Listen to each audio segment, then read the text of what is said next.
Senator Marcoleta? Okay. So next in line is Senator Padilla.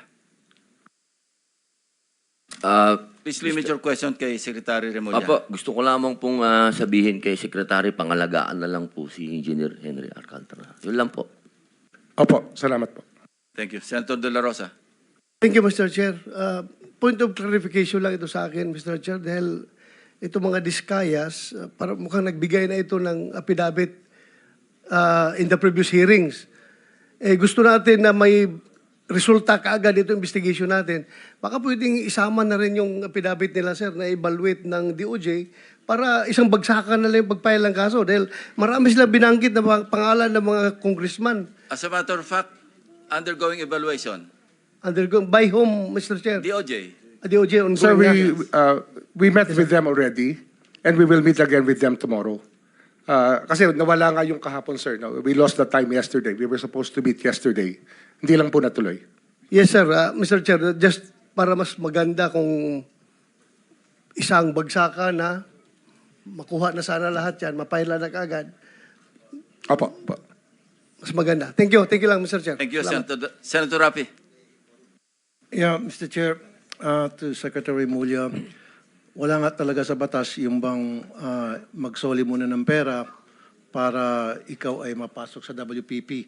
Pero kung pagbabasehan natin yung kagusto ng taong bayan, ang galit ng taong bayan, na gusto nilang magpakita in goodwill yung accused bago siya mapunta sa WPP, siguro mas maganda kung sundin natin yung kagusto ng taong bayan, right? Opo. Thank you, Mr. Chair. Mr. Chair, there Yes, is also, Senator I would like to manifest that hindi ko alam kung nakikinig ho tayong lahat, yung sigaw ng taong bayan na libo-libo sa People Power Monument sa Luneta, hindi lang po pagnanakaw, they were also shouting, ibalik yung pera nila. And I believe the Secretary of Justice heard that, and I believe Malacanang heard that. Kaya nga po, dito po sa mga kontraktor, mga opisyal, isole ninyo ang pera ng taong bayan. Hindi po batas ang pinag-uusapan. Wala ho tayong pakialam sa batas na yan. Sometimes, you have to bend the law to be able to please the people. Mas mataas po ang taong bayan sa batas. Am I right, Secretary Remulla? Yes, sir. Mr. Chairman, Thank you, Mr. Chair. Second round. Senator Pangilinan. just to lower the decibels and the stress that comes with high emotions. Si Ginoong Secretary Remulla, si Ginoong Hernandez halimbawa, sinurrender na sa ICI no? Yung ilang vehicles at sinasabi niyang willing pa siyang mag-surrender ng Lamborghini. I mean, that's his voluntary act. If Engineer Alcantara will do the same voluntarily as a sign of goodwill, there is no law that prevents him from doing that. So therefore, we this restitution issue, while it is the law, does not prevent the government from being broader, mas malawak ang kanyang pag-implementa ng mga programa at mga batas, lalo na pag voluntary ang pagbigay ng mga malalaking, yung mga mamahaling sasakyan, voluntaring ilabas itong isurrender ang mga pondo, etc. Hindi po ba? Opo. Sa karanasan ko kasi, pag inintay po natin yung court judgment na maging final para isurrender po ang lahat, baka wala, puti na mga mata natin, wala pa hong nangyayari. Kaya habang maaga po, we try to get as much para maibalik na po sa taong bayan yung dapat hong ibalik. In fact, yung pagbabalik is a sign of cooperation, which the courts will eventually consider when it sentences or if it provides the exemption and the immunity. Hindi po ba? Opo. So that should guide itong ating mga testigong nais mag-apply sa Witness Protection Program. Kapag kayo ay nagko-cooperate, ito ay magiging senyales sa ating korte na maaring ma-grant ang exclusion and exemption and immunity. At the same time, kung may sentensya, pati iyon, mapapababa pa among others. For the record, Mr. President. Tama po. Thank you. Yes, Senator JB. Just last point before the Secretary brings Engineer Alcantara. Anyway, nagkatama yung haka-haka natin that Engineer Alcantara might just be the missing link to the higher officials that the people have been longing for. No? Nabanggit niya si Yusek Bernardo, Saldico, and some other legislators. So I'm hoping that, Mr. Chair, that he will be back so that we can pursue further. And ang sabi ko lang kay Secretary Remulla, I hope that you can evaluate further kasi mukhang very vital and very yung kanya pong testimony or yung kanya affidavit is very vital doon sa ating pong pursuit of going after the big fishes finally. So I hope that he can be considered really to become one of our state witness in case. Thank you, Mr. Chair. Tama. Thank you. Kung meron ding gusto magtanong sa representative o representatives ng AMLAC, papayagan po namin kayo magtanong again in the order of arrival kasi may mga gagawin din trabaho sila na kailangan ding umalis sila na maaga. So kung wala naman, papayagan na rin natin silang ma-excuse. Anyway, mag-iiwan naman sila ng representante rito. Anybody from the members of the panel? Sino? Si Alcantara babalik. No, I mean the AMLAC Executive Director, Attorney David. Kung wala po, then you may be excused along with the Secretary of the DOJ. Thank you very much, Secretary Remulla. Thank you, Mr. Chair. Thank you, Mr. Chair. You'll be back at 1 o'clock? 1:30? 1:30 to 2, sir. Thank- Hopefully we can finish up as early as possible. Thank you. Thank you very much. Thank you, sir. 1 minute suspension.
Senator Bram Aquino is recognized. You have 5 minutes. Maraming salamat, Mr. Chairman. Two sets of questions po. Yung isa mamaya sa Philippine Competition Commission with regard to the possible fines sa mga contractors. But uunahin ko lang po si Bryce Hernandez. Bryce, narinig mo yung salaysay ni Engineer Alcantara. Sumasang-ayon ka ba sa pagkakaalam mo sa lahat ng sinabi ni Engineer Henry? Opo. Actually, lahat po ng dinideliver niya, kami nga po ang nag-aayos ng mga pera nito. Kagaya po nung nasabi ko sa mga unang hearing po natin. So para lang malinaw, lahat ng sinabi niya under affidavit, under oath, sa tingin mo, kino-corroborate mo yung kanyang sinasabi, na tama ang sinasabi niya? Opo, Your Honor. Meron lang pong ilang, na ilang tao na hindi niya nabanggit, pero hindi ko po masabi yun kasi po, kasuhan din po ako ng libel. Yung mga taong hindi niya binabanggit ay mga taong nakilala mo o alam mong siya lang nakakilala? Si boss po, At saka po, meron po akong knowledge regarding sa pagbababa po niya ng pondo and projects po sa office. Baka po nakalimutan lang ni boss kung banggitin. Sige. Mr. Chairman, I hope we can also put together the testimonies of Mr. Hernandez and Mr. Alcantara na nagmamatch yung kanilang mga kwento. Eventually, we'll do that and submit everything to the ICI. No? So kulang, pero tama ang nasabi niya, pero kulang. Yan ang sinasabi mo. Yes po, Your Honor. Alright, maraming salamat. Maraming salamat po. Let me ask the representative of PCC, si Attorney Christian De Los Santos. Are you here? Yes. Attorney De Los Santos. Magandang araw. Morning, Your Honors. Oo. Can you give us an update? Alam ko na Chairman Aguinaldo is pursuing bid manipulation, bid rigging, filing different cases towards the contractors. Can you give us an update there? Yes, Your Honor. So we are already doing our preliminary inquiry of this case. So we are looking at the contractors that were named during the SONA and the other contractors that were mentioned during the Senate Blue Ribbon hearings. So the next step right now is to gather evidence, the bid documents, possible communication exchanges between them. Attorney, ang testimonya dito sa Blue Ribbon ay maaari niyong gamiting ebidensya, tama? Yes, Your Honor. We have So pag inaamin na nagbabayad ako, kapag inaward sa amin ang proyekto, or kapag merong testimonya ang DPWH na finifix nila o niririg nila yung mga bid dito, nakakatulong yan sa inyong investigasyon? Yes, Your Honor. It helps. Okay. At tama ba na ang multa or fine dito sa bid rigging ay up to 100 million per instance, first offense, 250 million for second offense moving forward? Yes, Your Honor. It's actually up to 110 million, Your Honors, because the amount has been adjusted. Tinaas na? Yes, 110 million and then 110 to 250 and then for succeeding 250 pataas po. Okay, pinag-uusapan kasi natin kanina with Secretary Remulla kung gaano kahalaga na hindi lang makulong yung mga kasangkot kung hindi mabalik rin yung pera. No? Yung Yes. isang paraan, yung voluntary, na posibleng sila na mismo ang magbabalik bilang sign of good faith. Yung pangalawa, pwede rin ito. Tama ba to, Attorney? Yes, Your Honor. So we can impose the fine of 110 million per incident or count of violation. Per incident. Yes. So kung naka-10 kontrata ako, pwedeng 1 billion yon. In fact, more. Baka pwedeng 2 billion yon. Yes, Your Ang Honor. multa sa'yo. Yes, no? Your Honor. Ang kakasuhan nyo dito ay yung mga contractor or pati yung DPWH o yung contractors lang, yung participants in the bidding? Mainly the contractors, Your Honor. However, the public officers may also be prosecuted or filed as facilitators Kung meron silang porsyento. if they are participating in the scheme, Your Honor. If they're participating in the scheme, Yes, Your meaning sila yung tumulong na marig yung bid, marahil may porsyento rin sila, so pwede rin silang multahan As facilitators, Your Honor. as facilitators, no? Yes, So itong and if I'm not mistaken, the PCC dahil may quasi-judicial powers ito, kaya niyang gawin ito on its own. Yes, Your Honor. In fact, ginagawa niyo ng investigation. Yes, Your Honor. And you will probably have a hearing very soon. We have already issued some requests for the documents with the DPWH and the relevant agencies, Your Honor, like the SEC, so that we can study the corporate structures, the entities, and the people involved, Your Honor. Okay. Anong timeline niyo dito, attorney?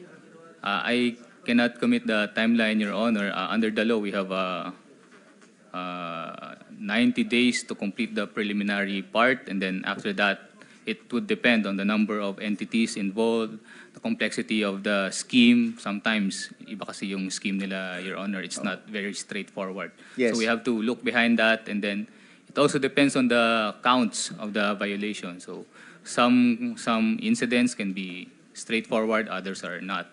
So we don't have a definite timeline on that. Pero pwede naman siyang per count, di ba? Yes, Your Honor, we can prioritize. You can prioritize. So ang mungkahi ko, gaya ng minungkahi ko kay Secretary Remulla, attorney, mahalaga sa taong bayan na mabalik yung pera. Yes. You know, nung isang araw, trillion peso march yun kasi aabot ng trillion peso yung nawala sa kaban ng bayan. So kung may maibalik tayo kahit papaano, malaking bagay yan. Mahalaga yun na mabalik natin yan. So I hope the PCC, as it was created, can really pursue these cases At alam ko kasi na hindi kayo evidence beyond reasonable doubt. Dito sa mga multa, anong hinahanap lang ninyo? Substantial evidence, Your Honor. Just substantial evidence. And even the testimonies here can already be used as substantial evidence. Yes, Your Honor. So, bilisan po ninyo, galingan po ninyo, at tumulong po ang Philippine Competition Commission dito po sa pagbalik ng pera. No, mahalaga po ito. Naiintindihan po yan ng ating Secretary of Justice. I'm sure kahit po kayo, naiintindihan nyo yan. Yes, Your Honor. Okay. And hindi naman to isang kaso sa lahat, di ba? Ano to? Maraming kaso to sa maraming tao. Yes, Your Honor. Okay. So, meaning hindi natin kailangan hintayin na lahat ng ebidensya, ng lahat ng contractor, ng lahat ng kasangkot sa DPWH ay may mabuo. Pwede itong per instance, magmulta na kaagad. Yes, Your Honor. So per count po, pwede po natin siyang i-prioritize kung ano yung meron ng evidence, pwede na po natin siyang isampa. Sige, I recommend that you do this quickly, no, para rin sa taong bayan. Maraming salamat, Attorney De Los Santos. Thank you. Thank you, Your Honor. Mr. Chairman, that's for my first round. Yun na muna po. Thank you very much. Senator Erwin Tulfo is recognized. Thank you, Mr. Chair. Meron po ba representative ng Department of Public Works and Highways dito? Yung current po, hindi po yung mga nasibak na, yung mga nasa posisyon po. Yung representative po ni Secretary Vince Dizon? Okay.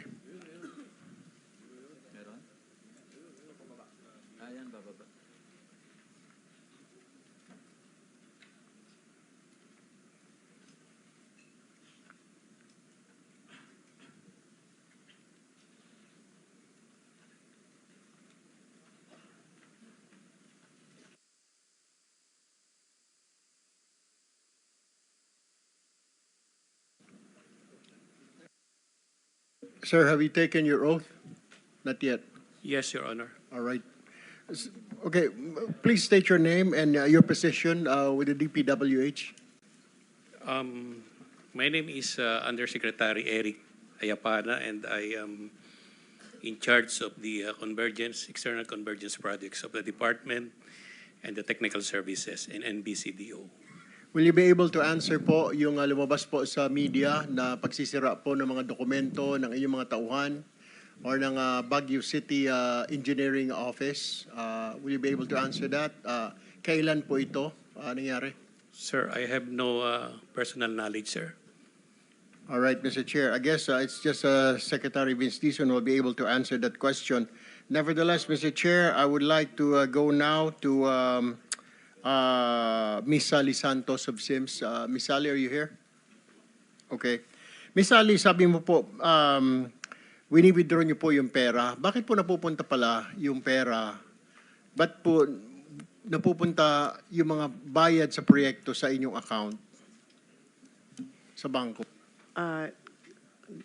Kasi po yung mga project na sila Bryce po yung gumawa.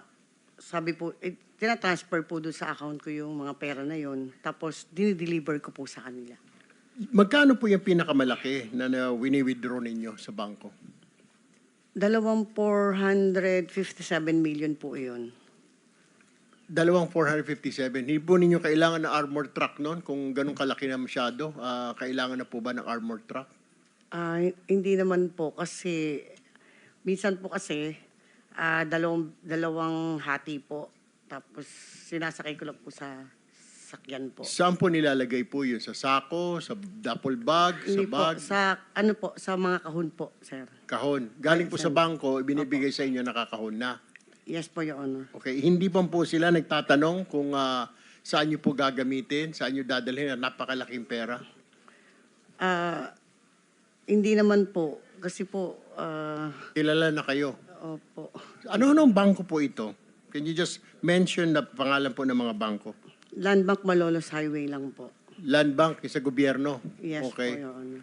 Ano pa po? Yun lang po? Yun lang po, Your Honor. Land Bank Malolos. Yes, Your Mr. Chair, may I suggest that we invite the Malolos Land Bank Manager kasi doon pa lang, Mr. Chair, nakapagtataka na napakalaki pong halaga ng pera ang iwi-withdraw at binibigay po sa ito, sa mga taong ito. Dapat po doon, common sense will tell you, mukhang may problema. Ganito po kalaki. Siguro po may manifest, Mr. Chair, that we invite in the next hearing po the manager of Land Bank. Noted, Senator Erwin.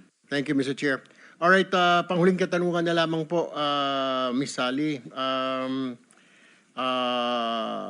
Yung sinasabi niyo lisensya na natatakot kayo kasi baka hindi kayo bibigyan ng proyekto. Sinabi ba sa inyo ito personal nila Bryce at saka nila JP, nila Alcantara na hindi ka nabibigyan ng proyekto pag hindi mo pinahiram yan? Yes, Your Honor. Sino raw ang nasa likod nito? Meron ba silang ginamit po na politiko? Wala naman po. Wala naman po. All right. Thank you, Mr. Chair. Let me move now to Mr. Bryce Hernandez and JP Mendoza. Kayong dalawa. Okay. At any point ba nakita nyo pumasyal sa inyong opisina kasi sabi ni Mr. Alcantara kanina na na-meet niya na si Saldico. Naririnig niyo na ba ang pangalan Saldico o nakapasyal na po ba siya sa inyong opisina sa Bulacan? Hindi pa po, Your Honor. Ikaw, Mr. Bryce, Hindi po sa opisina, Your Honor. na-meet mo na si Ginoong Saldico, si Congressman Saldico. Saan mo na-meet? Nakita ko po. Nakita ko po siya. Saan mo nakita? Doon po sa may sa Shangri-La. Bakit mo siya nakita? Magkakausap po siya ni boss. So kasama ka ni Engineer Alcantara nung kausap ni Congressman Saldico si Engineer Alcantara. Opo, pero naka-distance po ako. Hindi po yung kausap po. Hindi po kayo kausap. Opo. Usap lang po yun. Wala po kayong dineliver na pera or what? Nag-deliver din po kami ng pera pero hindi po directly kay sa kanya. Bali yun nga pong Sinong kanya po? Sinong kanya? hindi po namin directly nakita si Kong Saldi. Okay. Ang pinakausap po sa amin yung tao niya pong pangalan ni Paul. Paul. Okay. So a certain Paul na tao ni Kong Saldi Opo, Your Honor. ang inabutan nyo ng pera. Opo. Sa pagkakaalala, alam mo magkanong pera yung inabot mo doon sa tao ni Kong Saldi na si Paul? Maraming maleta po ng pera yon, Your Honor. Tingin ko po, billion po yon. Bilyon? Opo. Saan nyo sinakay yung bilyon? Sa mga van po, kung di po ako nagkamali, mga 6 o 7 van po yung gamit namin nun. 7 van. Pagdadala. Bakit? Ilang maleta ba yung ilang bilyon na yon?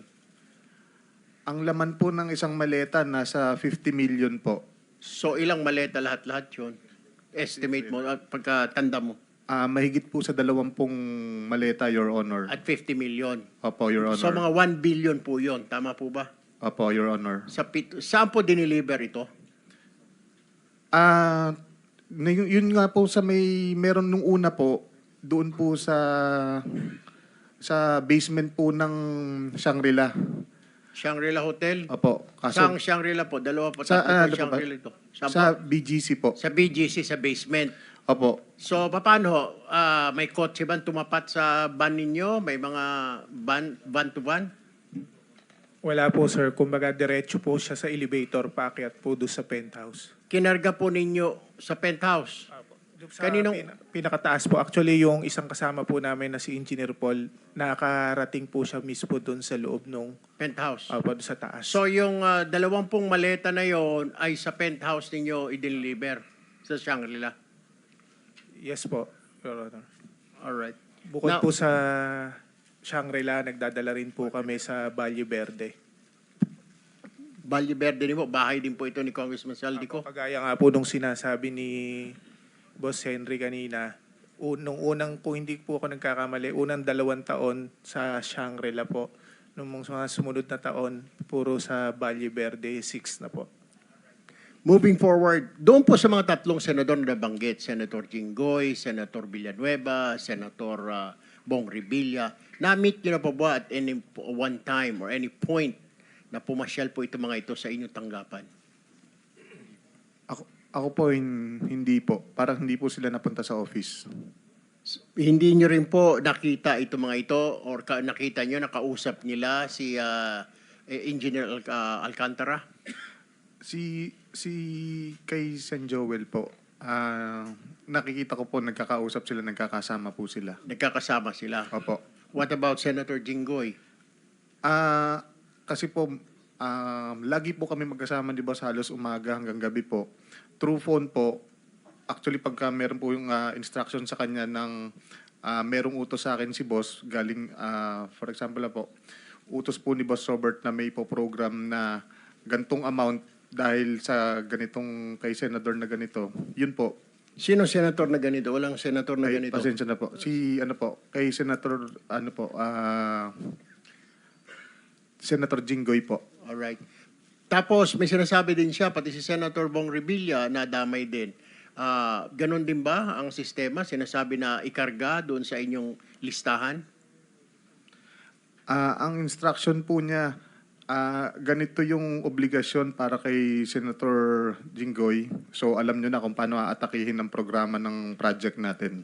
So lahat po ng ito dahil 25-30% narinig po natin kay Engineer Alcantara. So pwersado po na maging substandard ang proyekto or maging ghost na lang?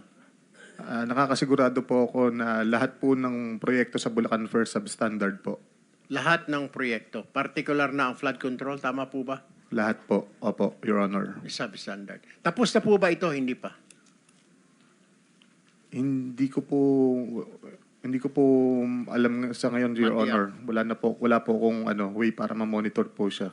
All right. Thank you very much. Mr. Chairman. Go ahead. Yes, Follow up. With the indulgence of Senator Tulfo. Sure. Go ahead.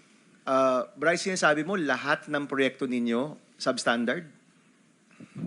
Opo, Your Honor, kasi lahat po ito may obligasyon na kailangan itago. Lahat, as in hindi lang flood control. Opo, Your Honor. Hindi po nami-meet ko ano po yung eksaktong nasa plano, Your Honor. So may plano ang DPWH, merong budget yan, pero dahil yung budget pinaghati-hatian ninyo, sa dulo, walang project na maayos na dumaan sa inyo. Wala po. Yan ang testimony mo ngayon. Opo, Your. Sa opisina po namin, Your Honor. At yung hawak mo ulit ay anong mga proyekto, Bryce? Yung hawak nyo ni Alcantara? Meron pong mga flood control structures, meron pong mga building, meron pong mga kalsada. Pati Your classroom, Honor. kasama dyan, no? Kasama po, Your Honor. So lahat yan substandard? Opo, hindi po tumatama sa plano na nakadesign talaga para dito. Meron ba kayong proyekto na walang porsyentuhan? Na maayos, na matino? Meron ba? Wala po, Your Honor. Wala. This is Bulacan o buong Region 3? Hindi ko po masabi yung sa ibang lugar, Your Honor. Ang sinasabi ko po yung sa nasasakupan po namin, wala po talaga, Your Honor. Is it okay, Senator Tulfo? We're suspending the rules on the 5 minutes because kakaunti lang naman tayo rito. So please proceed. Secretary With the Bunoan, provision, of course. meron po ba kayong komento dito, Secretary Bunoan? Ito, anong years ito, Bryce? Anong years itong pinag-uusapan natin? Anong mga proyekto? Mula po nung dumating si Boss Henry. Which is? 2019 po. 2019 to 2025. Up to present po. 6 na taon, walang maayos na proyekto dyan.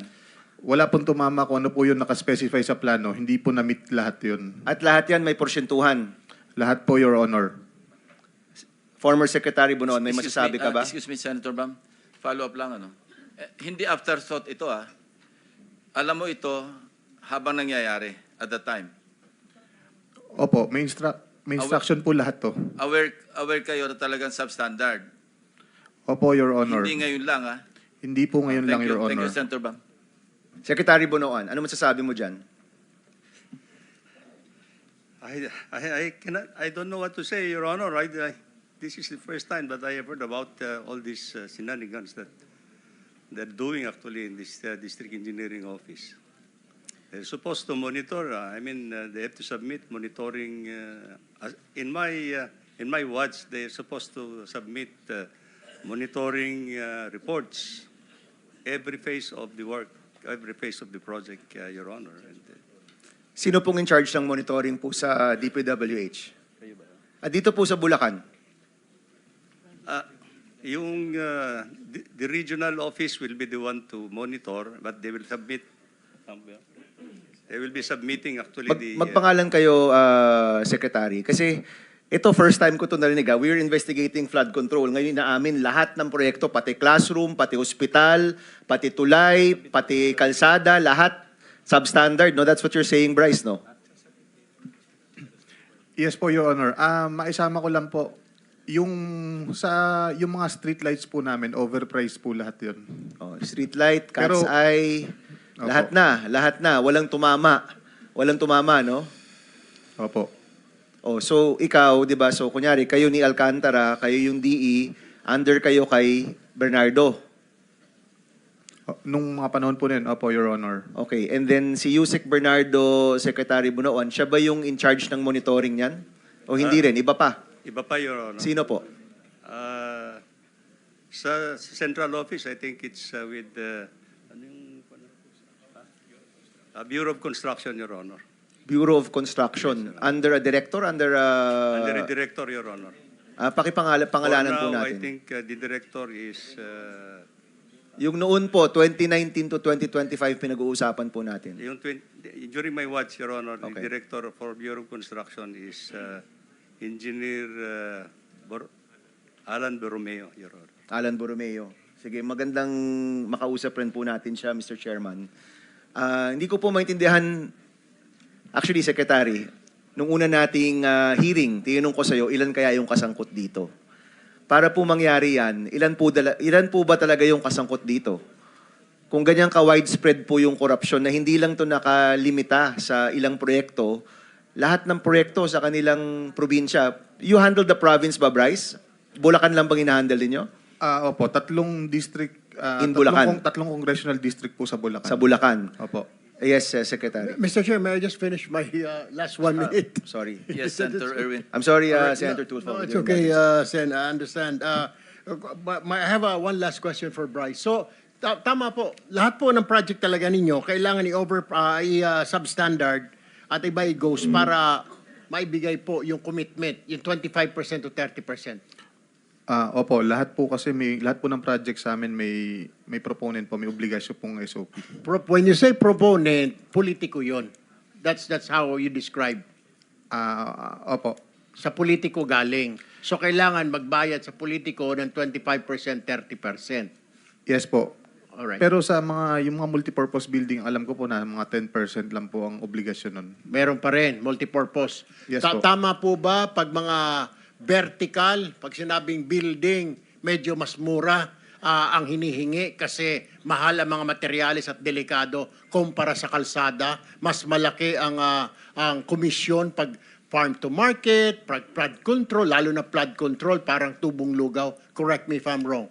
Tama po yan, Your Honor. Tama. Pag building, school building, hospital, 10% lang ang pwedeng ibigay sa proponent, sa politiko. Tama rin po yan, Your Honor. So, mas malaking pera pag sa mga flood control, mga farm to market. So, tama ho yun. Tama po, Your Honor. Alright, okay. Pero at any time, hindi po ninyo nakausap itong 3 senador. Mga tao lang po nila. Sino pong senador, Your Honor? I mean, okay, I'm sorry. Si Senator, I only have 10 seconds. Si Senator, You can proceed. si Senator JV. I mean, si Jinggoy. I'm so sorry. Senator Jinggoy. Hindi po, Your Honor. Okay. What about si Senator Villanueva? Nakikita ko lang po sa mga gathering like yung mga inauguration po, ganun po. Pero nagkausap, hindi po. Senator Bong Revilla? Hindi rin po, Your Honor. So wala kayong direct contact or chat ng 3 senador na yan. Pero pag nag-deliver na po ng pera si Engineer Alcantara na po ang nagde-deliver. Opo, pinapadaan po yung pera po na obligasyon daw po para sa mga senator, pine-prepare namin, tapos bibigay po namin kay Boss Henry. Si Boss Henry po ibibigay po kay Boss Robert Bernardo. So, hindi talaga kayo nagde-deliver doon sa mga tao na yun. Kundi, kinakamada lang ninyo, ito para kay ganito, itong kamada na ito, itong kamada na ito para kay ganon. Ganon po ba? Tama po, Your Honor. Alright, may listahan. Meron So, po, Your Honor. si Engineer Alcantara nakakaalam na lahat kung kanino na pupunta yung mga kinakamada ninyo. Opo, actually, sa amin niya din po pinapadala sa mga driver din po namin. Siya lang po nagbibigay ng instruction kung saan po dadalhin. Mr. Chair, may I also manifest to invite the drivers of DPWH sa Bulacan First District para malaman po natin kung saan bahay dinideliver, kaninong bahay dinideliver yung mga pera na yan, Mr. Chair. Do you have names? Do we have names? Yes po, pwede ko pong ibigay ang mga pangalan. Nandito na ba sila? I believe, Your Honor, wala po sila ngayon dito. Mr. Chair, they were invited, but unfortunately, I think they're not here. Si Mr. Andre Balatbat, driver ng First Engineering District, sila po ba ay nagde-deliver din? Si Ginoong Andre Balatbat, Opo, Your Honor. nagde-deliver siya. Si Mr. Christian Santiago, driver din po ng inyong opisina, nagde-deliver din ba siya? Opo, Your Honor. So itong dalawa, itong dalawa, Mr. Chair, did not show up. Bagamat inimbitahan po natin. Yeah, papasupin na lang po natin. All right. Mr. Chair, I have one last quick question na lamang po sa PCCI. PCCI, are you here? I mean PCC, I'm sorry, PCC. Yes, Your Honor. Okay. Sir, trabaho po ninyo mag-imbestiga. Yes, Your Honor. Pag dapat pantay, malinis, yung mga bidding, competition po, tama po ba? Yes, Your Honor. Pero at any point sa mga bidding po ng DPWH, whether district, region, or main office, wala kayong representative to observe. Wala po kayong gano'n. Hindi po kami authorized under the law na as observer. Yun lang po, Mr. Chair, I would like to manifest since we're conducting this hearing in aid of legislation. Marami po tayo nakikita mga butas dito, kagaya po niya, paano niya ma-observe kung pinagbabawal po siya ng batas, puro imbestiga lang. Ang problema po, ito mga agencies na meron tayo, PICAB, PCC, lahat po ng mga ito proactive. Ibig sabihin, reactive na lamang po. Hindi po sila kumikilos habang wala pang problema. Dapat po siguro baguhin natin, Mr. Chair, ang batas na ito na dapat nandoon sila as observer. Kasi ganito, kung may report lang na paano po may collusion? Lahat na nga ito may collusion po, Mr. Chair. That's all, Mr. Chair. I'll reserve my second round of questioning later. May tumataas ka ng kamay, Mr. Mendoza? Sir, may additional lang po akong ipapakita sa inyo regarding dun po sa delivery nung sinasabi nyo kanina. Ito po yung si Andre Balatbat na dineliver niya po sa isang tao na kasama yung plate number nung sasakyan. Okay. So please Kindly submit. submit that to the committee. That's all, Mr. Chair. Page. Mr. Chairman. The Senate President is recognized. Thank you, Mr. Chairman. I would just like to ask for elaboration doon sa substandard na sinabi. Pag sinabi pong substandard, let's say kalsada or school building, ibig sabihin ng substandard, manipis sa semento, manipis ang asfalto, ganun po ba? Hindi po, Your Honor. Nagiging substandard po siya in the sense na, for example po, yung konkreto niya, dapat is good. Pagdating po ng 7 days, dapat pwede na pong magamit. Or 3 days. Ang ginagamit po natin is yung mas matatagal po. Minsan po 14 days, 28 days. At saka Mas mura. Mas mura po. Tsaka mas mababa po yung yung strength nung konkreto na ginagamit. Okay. So, hindi yung, let's say, length. Hindi kayo nagbabawa sa length. Ng, let's say, isang kalsada, mga 10 kilometro dapat. Ang gagawin nyo, 8 kilometro lang. Hindi ganon. Bubuuin nyo yung 10, pero mas murang kagamitan ang ginagamit. Ganon po ba? Yes. Minsan po ginagawa din po yung pagbabawas ng length pero minimal na lang po. More on quality po talaga ang nawawala. Yun. So, that's why you called it as, you termed it as substandard. Okay. Now, doon po sa, well, naintindihan ko yung sinasabi nyo na overpriced yung mga ganon. Yung, ano itong 10% lang ang hinihingi o binibigay nyo sa proponent? Ano yung mga... Yung mga buildings po. At saka yung mga... Multipurpose buildings. Yes po, ganon. multipurpose buildings, school buildings, mga roads so, po. kung 10% na lang yung inaawas doon, paano nagiging substandard pa rin? Di ba hindi na masyadong substandard? Your Honor, kasi po, paliwanag ko lang po. Yung obligasyon po is 10% pa lang po. Marami pa po siyang mga existing na gastos. So, kung sa flood control po, ang titirang budget for construction is nasa 30% na lang. Sa mga buildings po, ang natitira po dyan, mga 50% po. So, kalahati lang po talaga ng budget ang ginagamit for construction. Okay. Wala yung 10%. Palagay mo. hindi 10%, walang 10% na bibigay sa proponent, magiging substandard pa rin ba? Marami pa pong kinoconsider na expenses, Your Honor, hindi lang po yung sa proponent. Kaya nga, sa DPWH, Yes po, so magiging substandard pa rin po. may COA pa kayo, may ganyan. O, yung hatian, nagkakaroon pa rin. Ano? Opo, Your Honor. Alright. Mr. Chair, may I interject? Senator Tulfo is recognized. Let me just I'm done. ask- Thank you. Let me just ask po, Mr. Fernandez, Bryce, sabi mo, yung building ay substandard. Tama po, naging substandard. Opo. So are you saying, I don't know, maybe the former secretary of DPWH can answer me this or anybody from DPWH. If the building is substandard, sir, so ibig mong sabihin, paano pag nagkaroon po ng earthquake, how safe are we in government infrastructures now? Lalo na po yung mga gawa ninyo sa Bulacan. Paano pag tinamaan ng earthquake kayo dyan, intensity 5, intensity 6, mamamatay, lalo ng mga eskwelahan, mamamatay ang mga bata sa ospital natin, madudurog at guguho ang building? Is that what you're saying, Mr. Bryce? Your Honor, ang ibig sabihin ko po ng substandard, hindi po nila nasunod ko ano po yung nasa plano. Exactly. Opo. So, kasi po, ang ginagawa po... No, pero yung tibay, engineer po kayo. Yung tibay, satisfied ka ba do sa tibay? Because substandard po. Yung semento, yung bakal na ginagamit, maliliit. Hindi ba delikado po yung pag nagkaroon tayo ng earthquake? Pag nagkaroon tayo ng, Diyos ko po, hindi lang dapat itong investigasyon natin, Mr. Chair, sa Bulacan nakasentro, kundi sa buong Pilipinas, baka malay mo, magka-earthquake. Sabagay ito, matagal na itong Senado na ito. Mukhang hindi pa corrupt yung mga tao dati noon. Ngayon lang, bago na lang yata ngayon.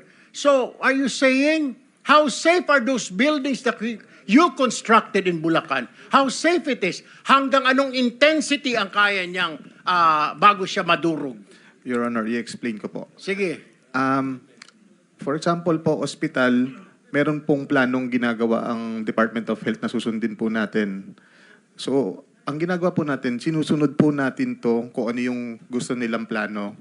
Pero ang ginagawa po namin, binabago po yung plano. For example, nilalakihan po namin yung mga foundation sa plano lang po at sa program.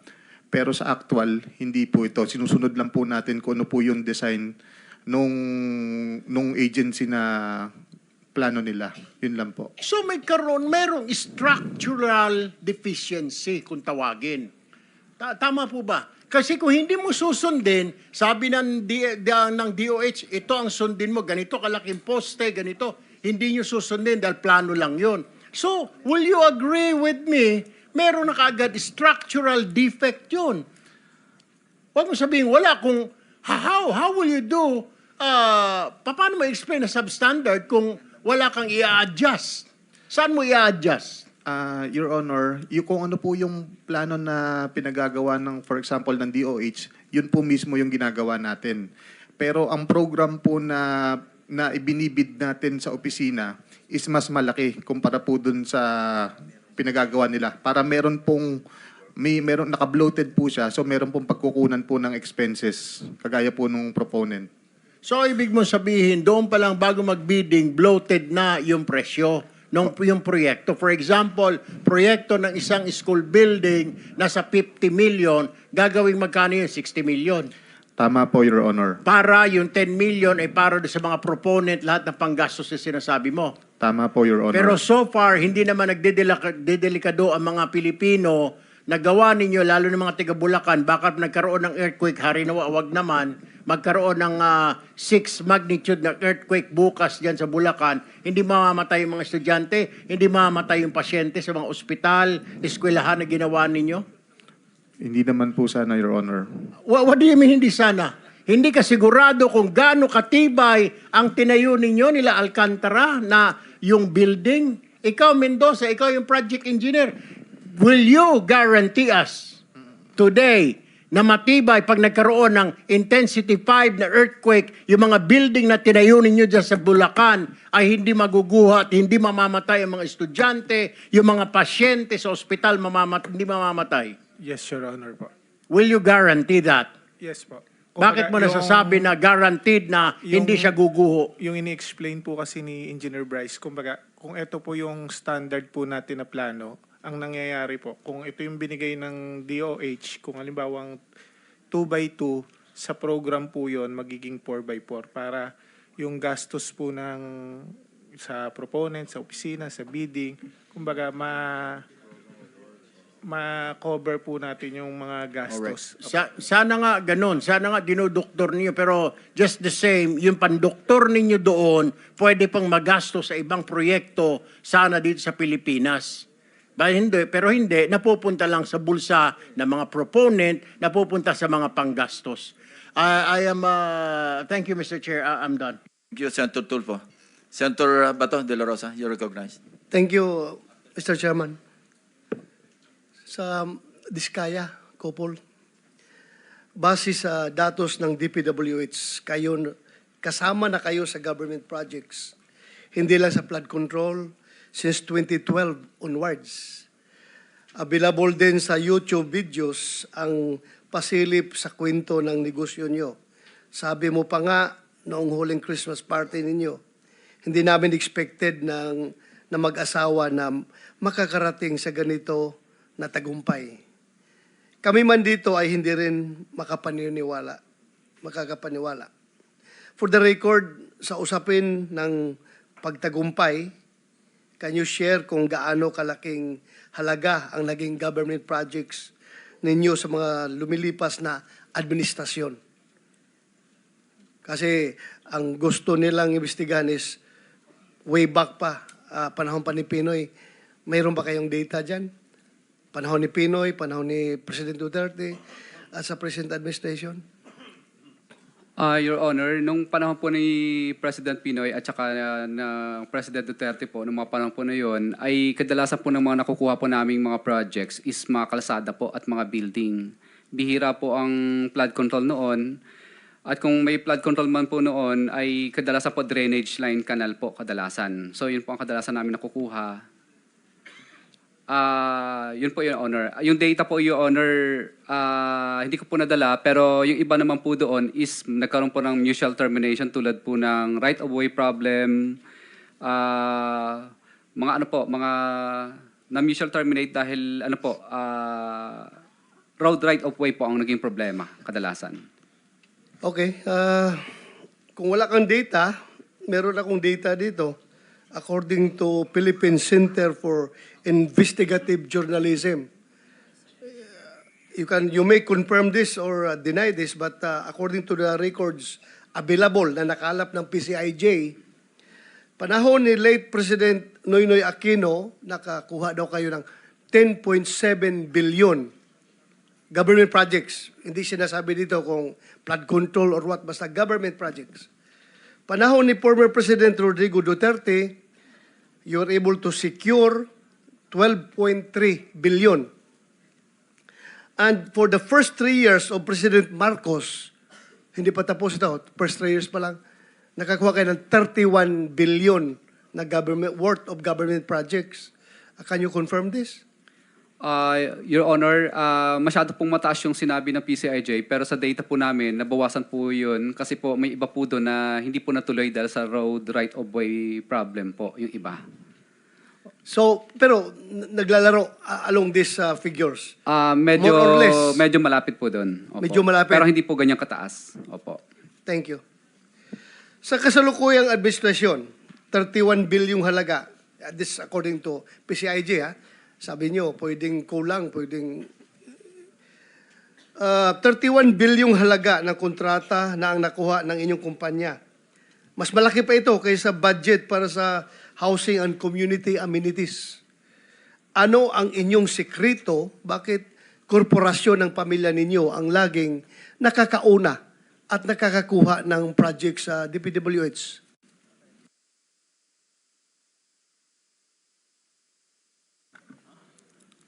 Your Honor, bali po, yung iba po dito, kadalasan po, ay lumalaban po kami sa bidding, kadalasan. At yung iba po dito, Your Honor, ay pinapadyaryo po kasi namin, kaya minsan takot sila. At kadalasan po dito, Your Honor, ay pagpapadyaryo at ang tawag po nila sa amin minsan pasaway dahil po minsan po nangangagaw po kami ng mga project sa mga DPWH po. Ang tawag po nila sa amin pasaway dahil minsan po hindi pag sinusunod po namin yung RA 9184, pasaway na po ang tawag nila sa amin. Kailangan makisama daw po kami sa kanilang mga rig bidding. Thank you. Just 10 years ago, or on August 2015, St. Gerard Construction was issued a suspension order by the DPWH dahil sa spurious tax clearance. Ayon na din sa BIR. May nagkaso na ba sa inyo sa pagpasa ninyo ng peking tax clearance? Malinaw na falsification of public documents ito. May nakasuhan na ba kayo?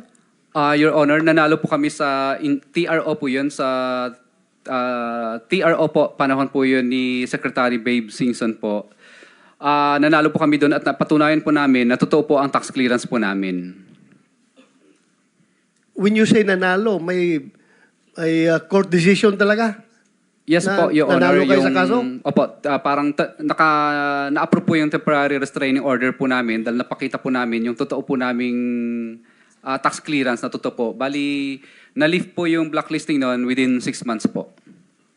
Okay. 3 buwan matapos kayong masuspende or on November 12, 2015, biglang lumitaw ang bagong kumpanya ninyo, St. Gerard Construction, General Contractor and Development Corporation. Parihong kayo pa rin ang may-ari. Hindi ba malinaw na ginawa ninyo ito para iwasan ang suspension at para makabalik agad sa bidding? Your Honor, hindi po. Dahil unang-una po, hindi naman po kami nagpalit ng license number, yun pa rin naman po. Kaya po kami nag-corporation dahil single proprietorship po siya dati noon, si St. Gerard. Nagpalit lang po kami bilang para maging corporation po siya. Kung mapapansin niyo po, yung pangalang St. Gerard po, St. Gerard pa rin po ang pangalan niya. Nadagdagan lang po sa dulo ng General Contractor and Development Corporation. Tapos sa pickup license naman po, nakalagay po doon, formerly St. Gerard Construction. Kaya hindi po talaga halos nagbago kasi yun pa rin po yung ginagamit naming license number. Okay. Sa panahon ng inyong suspension, nakakuha pa rin kayo ng siyam na kontrata na may halagang 440.5 million.